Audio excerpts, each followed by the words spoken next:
एक सज्जन ने मुझसे पूछा कि राष्ट्रीय पर्वों पर तिरंगा यात्रा निकाली जाती है, आज क्यों निकाली जा रही है? लोकतंत्र की हत्या हुई, खरीद फरोख्त हुई। उस सज्जन को मैं ये कहना चाहता हूँ कि हिंसा, द्वेष, वैमनस्यता और सांप्रदायिकता और हमारा भारत की ये शान, ये तिरंगा भीगी पलकों से, भीगी आंखों से देशवासियों को समझाइश दे रहा है। यही तिरंगा मुझे सम्मान देने को सजाया 3 रंगों में, मुझे सम्मान देने को सजाया 3 रंगों में, और अपमान भी उतना ही दिया तुझने मुझे दंगों में। अहिंसा की बात हुई, हिंसा पे उतर आए, जो काम मैंने नकारे थे वो सब काम कर रहा है।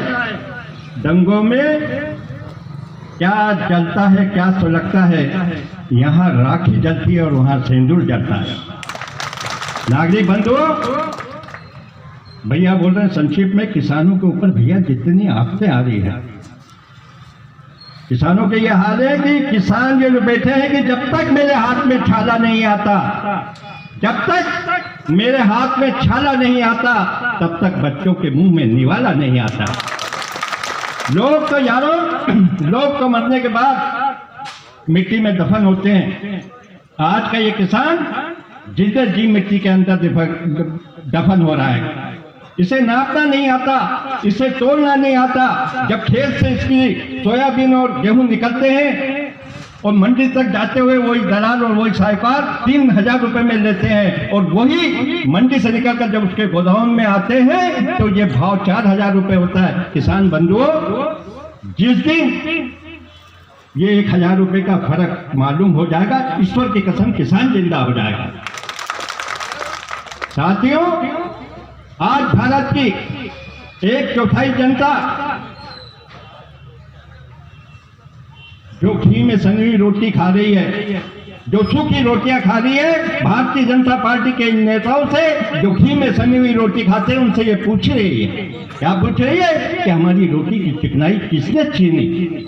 और वो कौन सा श्रम है जो भक्ति की बत्ती को बीच में झपट देता है? जिन भारतीय जनता पार्टी के नेताओं ने बड़े बड़े महल और बड़े बड़े आशाएं किए, ईश्वर की कसम एक दिन उनके लिए शमशान भूमि बनेंगे और उनके लिए कब्रिस्तान बनेंगे।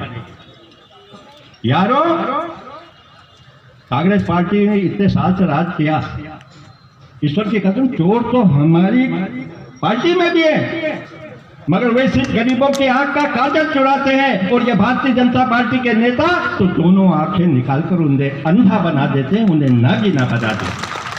मैं आज मंच पर बैठे हुए वरिष्ठ नेताओं से, भारतीय जनता पार्टियों से ये पूछना चाहता हूं कि अगर गरीबी अपराध है तो उसको पैदा करने वाले ये सबसे बड़े नेता, ये सबसे बड़े अपराधी हैं, और ये हमारे देश का बहुत बड़ा दुर्भाग्य है कि ये अपराध और ये सत्ता राज की बेबाक तन्हाइयों के अंदर चुप तरीके से हाथ मिलाते रहते हैं। और इन्होंने कभी गरीबों के गरीबी के विरुद्ध खड़ा नहीं होने दिया, बल्कि इन गरीबों को कभी इन्होंने भाषा से बिड़ा दिया, कभी इन्होंने भूगोल से बढ़ा दिया, और आजकल तो इन्होंने भगवान रात से बिड़ा दिया है।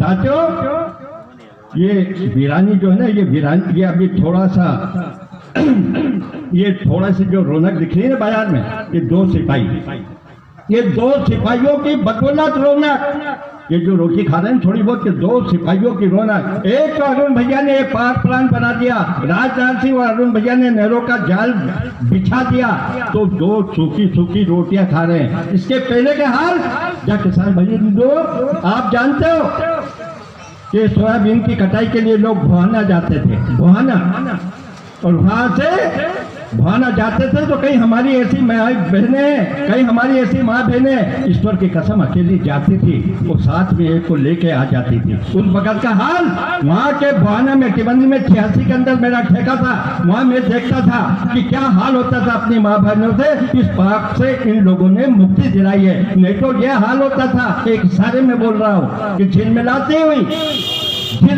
हुई हवेली में वो सीमो जर के मिजाज की खातिर, झिलमिलाती हुई हवेली में सीमो जर के मिजाज की खातिर वो लुट गई है किसान की बेटी चंद मुट्ठी अनाज की खातिर। उस जमाने का हाल, जो पहला बाबा बुखारदास जब बोहना ये जाते थे तो अरुण भैया बाबा बुखारदास जी के मेले में मैं नवासे को लेकर गया। एक मनिहारी की दुकान में गया, बच्चा बिलक गया कि दादा मुझे ये चाबी वाली रेल चाहिए। मैंने मनिहारी वाले से पूछा कि भाई इसका कीमत क्या? उन्होंने कहा 300 रुपए। भगवान ने समृद्धि दी, 300 रुपए फेंक दिए। वहाँ एक किसान का बेटा, वहाँ एक किसान का भी बेटा था, उसको भी वही रेल चाबी वाली 300 की पसंद आई। उनने दुकानदार से पूछा, उन्होंने कहा 300 रुपए। बोले नहीं पापा, गरीबी को समझता था। नहीं पापा, मुझे तो 10 रुपए की गेंद, ये 10 रुपए की गेंद दिला दो, मैं इससे ही खेल लूंगा। वहाँ कवि खड़ा था और कवि ने अरुण भैया ये कहा कि जिंदगी के लिए हंसना भी जरूरी है, मगर जिंदगी के लिए हंसना भी जरूरी है, मगर अरे दिल बुझा हो तो लतीफे अच्छे नहीं लगते। और मेरे बच्चे मेरी गरीबी समझते हैं और मेरे बच्चों को खिलौने अच्छे नहीं लगते। ये हाल था उस आज हमारी माई बहनें चेनें लूटी जा रही है, बलात्कार होते जा रहे हैं। हाथरस के अंदर एक हरिजन बच्ची के साथ क्या हुआ, ये आप लोगों के सामने मध्य प्रदेश में शिवराज जी, आज मेरी इच्छा थी कि आप इस मंच पे बैठते, 4 पंक्तियां आपको बोलता, सिर्फ 4 पंक्तियां कि चला ले जब तक तेरी, चला ले जब तक तेरी, वो सितारे तेरे अच्छे हैं, वो जमाना एक करवट पर कभी कायम नहीं रहता, वो न जाने बाहरों में कब खिसा का दौर आ जाए, अरे तकदीरें बदलने का कोई मौसम नहीं होता। आज माननीय मोदी जी भी यहाँ बैठे रहते, शिवराज जी होते हैं। ये 4 पंक्तियों को बोलकर अपनी बात को समाप्त कर रहा हूँ। हर रास्ते में ये मोदी जी को बोल रहा हूँ, आपको नहीं, शिवराज जी को बोल रहा हूँ, आपको नहीं। हर रास्ते में नित्य नए साँचे में ढल जाते हैं लोग, हर रास्ते में नित्य नए साँचे में ढल जाते हैं लोग, और देखते ही देखते कितने बदल जाते हैं लोग। और आंसू जो निकल आए तो आप पहुंचना, और ये पहुंचने भी आएंगे तो सौदा करेंगे लोग।